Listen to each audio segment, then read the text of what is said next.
Hi friends, welcome back to my channel பெண் பட்டதாரி. இது வந்து சாட்டர்டே. ஆக்சுவலாக வந்து பார்த்திங்கன்னா இன்றைக்கி தம்பிக்கு ஸ்கூல் லீவு. ஸோ வந்து இன்றைக்கி மார்னிங் பிரேக்ஃபாஸ்ட் வந்து பார்த்திங்கன்னா ரொம்ப சிம்பிள் தான். தோசையும் வந்து இட்லி பொடியும். ஹஸ்பண்ட் வந்து எப்போவுமே சட்னி, அவங்களுக்கு சட்னி தான் செஞ்சு கொடுக்கணும். இன்றைக்கி வந்து ஹஸ்பண்ட் நான் வந்து ஆஃபீஸில் போய் சாப்பிட்டுக்கிறேன் அப்படின்னு சொல்லிட்டாங்க. ஸோ வந்து நாங்கள் சிம்பிளாக பிரேக்ஃபாஸ்ட்டும் முடிச்சாச்சு. மதியத்துக்கு வந்து பார்த்திங்கன்னா லஞ்சு வந்து பாசிப்பருப்பு கடையில் தான் செய்ய போகிறேன். இதுக்கு வந்து பார்த்திங்கன்னா பாசிப்பருப்பு எடுத்து நல்லா பொன்னிறமாக வறுத்துக்கணும். வறுத்ததுக்கப்புறம் குக்கரில் போட்டு தக்காளி, வெங்காயம், பச்சை மிளகா, பூண்டு இருந்தால் பூண்டு போட்டுக்கோங்க. என்கிட்ட பூண்டு இல்லை, அதனால் நான் போடல. அப்புறம் வந்து புளி இதெல்லாம் போட்டு வந்து விசில் விட்டுறணும். ஆக்சுவலாக வந்து பார்த்திங்கன்னா அந்த பாசிப்பருப்பு வந்து நல்லா வெந்துடணும். வெந்து அப்படி கடையும் போது வந்து பார்த்திங்கன்னா நார்மல் பருப்பு கடைஞ்சால் எப்படி மசிஞ்சிருக்கும், ஸோ அந்த மாதிரி மசிகிற அளவுக்கு உங்களுக்கு எத்தனை விசில் வேணுமோ நீங்கள் அத்தனை விசில் விட்டுக்கோங்க. இப்போ வந்து பார்த்திங்கன்னா காலையில் வந்து நான் விளக்கி வச்ச பாத்திரம் எல்லாமே அப்படியே வந்து கிச்சன் கவுண்டர் டாப்பில் இருந்தது. ஸோ அதெல்லாம் வந்து எடுத்து அந்தந்த இடத்துல செட் பண்ணி வைக்கலாம் அப்படின்னு சொல்லிட்டு வச்சிட்ருக்கேன். இதுக்கு வந்து பார்த்திங்கன்னா 2 ரீசன் இருக்குது. ஒன்று வந்து என்ன அப்படின்னு பார்த்தீங்கன்னா, கிச்சன் கவுண்டர் டாப்பில் இந்த மாதிரி நிறைய திங்ஸ் கஜகஜன்னு இருந்துச்சுன்னா நமக்கு வேலை செய்யறதுக்கு ரொம்ப டிஸ்டர்பாக இருக்கும். பார்க்குறதுக்கு ரொம்ப மெஸ்ஸியாக இருக்கும், நல்லாவும் இருக்காது.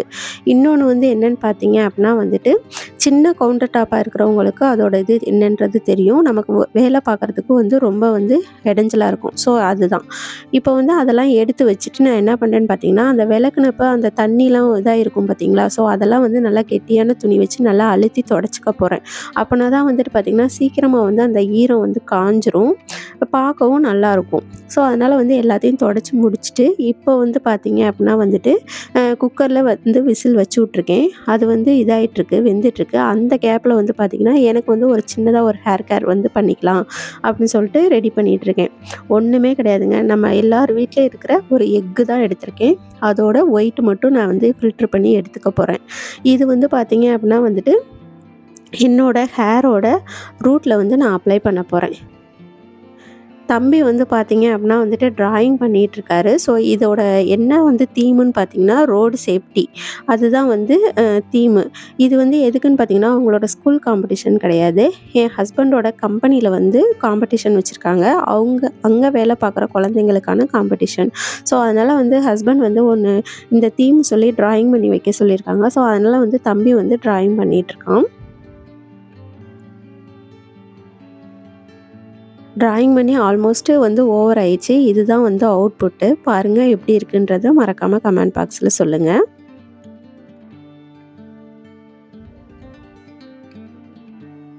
இப்போ வந்து நான் வந்து பார்த்திங்க அப்படின்னா வந்துட்டு அந்த முட்டை நம்ம உடைச்சோம் பார்த்திங்களா, அதை வந்து ரூட்டில் வந்து நல்லா அப்ளை பண்ணி எடுத்துகிட்ருக்கேன்.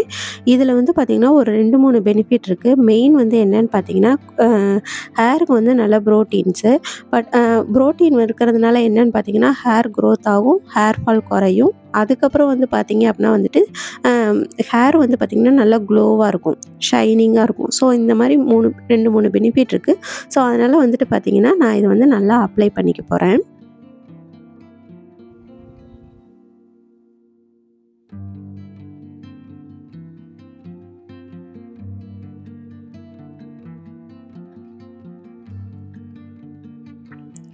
இப்போ வந்து நல்லா அப்ளை பண்ணியாச்சு. இதை வந்து பார்த்திங்கன்னா நல்லா டைட்டாக கொண்டை போட்டு நான் வந்து ஒரு 10 to 15 மினிட்ஸ் வந்து இதை வந்து அப்படியே ஊற வைக்கலாம்.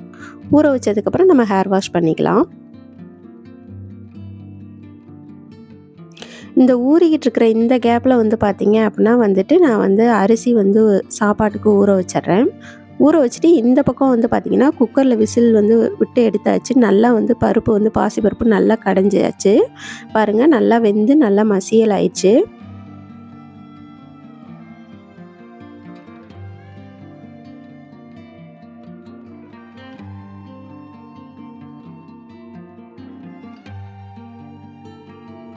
நானும் இப்போ வந்து குளிச்சுட்டு வந்துட்டேன். குளிச்சுட்டு வந்துட்டு மேக்ஸிமம் வந்து பார்த்திங்கன்னா நான் வீட்டுக்குள்ளே வந்து நான் வந்து தலை வந்து சிக்கு உடைக்கிறதில்ல. ஏன்னு பார்த்திங்கன்னா நமக்கு ஹேர் ஃபால் ஆகும்போது வீடு ஃபுல்லுமே வந்து பார்த்திங்கன்னா அந்த முடி வந்து அப்படியே சுருண்டு சுருண்டு நின்றுக்கும், பார்க்க ரொம்ப அசிங்கமாக இருக்கும்.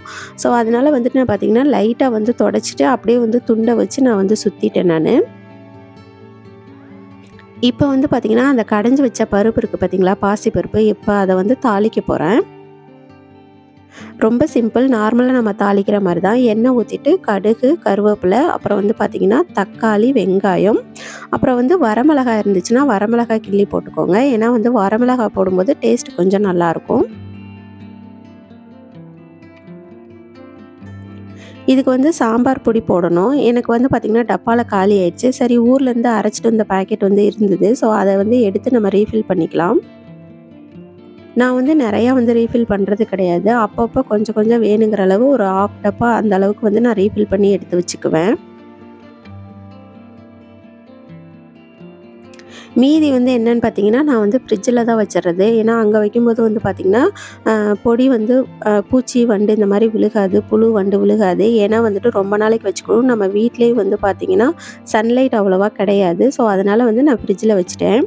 இப்ப தாளிக்கிறதுக்கு அடுத்து வந்து பார்த்தீங்கன்னா, என்னென்ன போட்டிருக்கேன், என்னென்ன பொடி போட்டிருக்கேன்னா, மஞ்சள் பொடி, அப்புறம் வந்து பார்த்தீங்கன்னா, கொஞ்சம் சாம்பார் பொடி, அப்புறம் பெருங்காயத்தூள் போட்டு நான் தாளிச்சு விட்டுட்டேன்.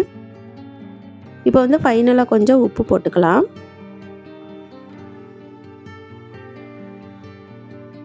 பாசிப்பருப்பு கடையல் ரெடி ஆயிடுச்சு. நான் ஆல்ரெடி சொன்ன மாரி தான் வீட்டுக்குள்ள சிக்கு உடைக்க மாட்டேன்னு சொன்னேன் இல்லைங்களா? ஸோ, அதனால வந்துட்டு இப்ப தலையும் வந்து அந்த துண்டுல வந்து நல்லா இது பண்ணனால ஈரம் கொஞ்சம் இதாயிடுச்சு. இப்போ வந்து அவுட் சைடு நின்னு காத்து பார்த்தீங்களா? எவ்ளோ பயங்கரமா அடிச்சிட்டு இருக்குன்னு, அந்த காத்துல வந்து தலையும் ஊற வச்சுட்டு, அப்படியே வந்து சிக்கு உடைச்சிட்டு நான் உள்ள வந்துட்டேன்.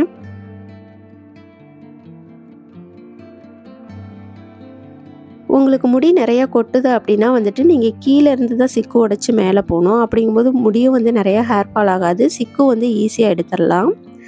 இப்போ வந்து என்னுடைய நார்மல் ரொட்டீன் தான். என்னன்னு பார்த்தீங்கன்னா, என்னோட ஸ்கின் கேரு ஒரு மாய்ஸ்சரைசர் மட்டும் போட்டு ஸ்டிக்கர் வச்சுக்கிட்டேன் அவ்வளோதான். இந்த பாசிப்பருப்பு கடையலுக்கு வந்து பார்த்தீங்கன்னா, இன்னைக்கு ஆம்லெட் தான் பண்ண போறேன் ஹஸ்பண்டுக்கு. அவங்களுக்கு வந்து பார்த்தீங்கன்னா, முட்டை எடுத்திருக்கேன். அப்புறம் வந்து கொத்தமல்லி, அப்புறம் வந்து கொஞ்சம் வந்து பார்த்தீங்கன்னா, ஜீரகம் இதெல்லாம் போட்டு செஞ்சா நல்லாயிருக்கும். மேக்ஸிமம் வந்து பார்த்தீங்கன்னா, முட்டைக்கு வந்து ரொம்ப ஸ்மால் சைஸில வந்து குட்டி குட்டியா ஆனியன் நறுக்கி போட்டு செஞ்சு பாருங்க. ரொம்ப டேஸ்ட்டா இருக்கும்.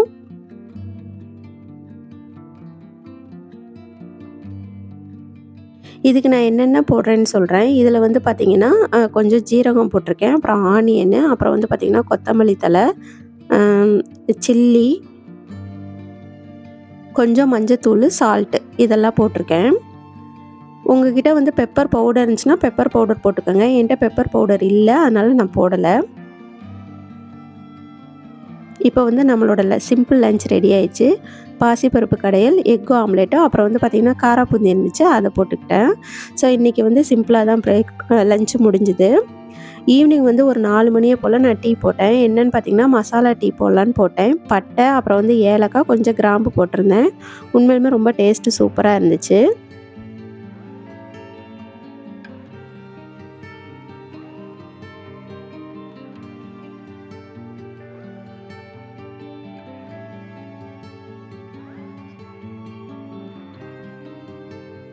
ஸோ இன்றைக்கி டே இப்படி தான் போச்சு. இதே மாதிரி அடுத்து வேறு ஒரு இன்ட்ரெஸ்டிங்கான விலாகில் நான் உங்களை மீட் பண்ணுறேன்.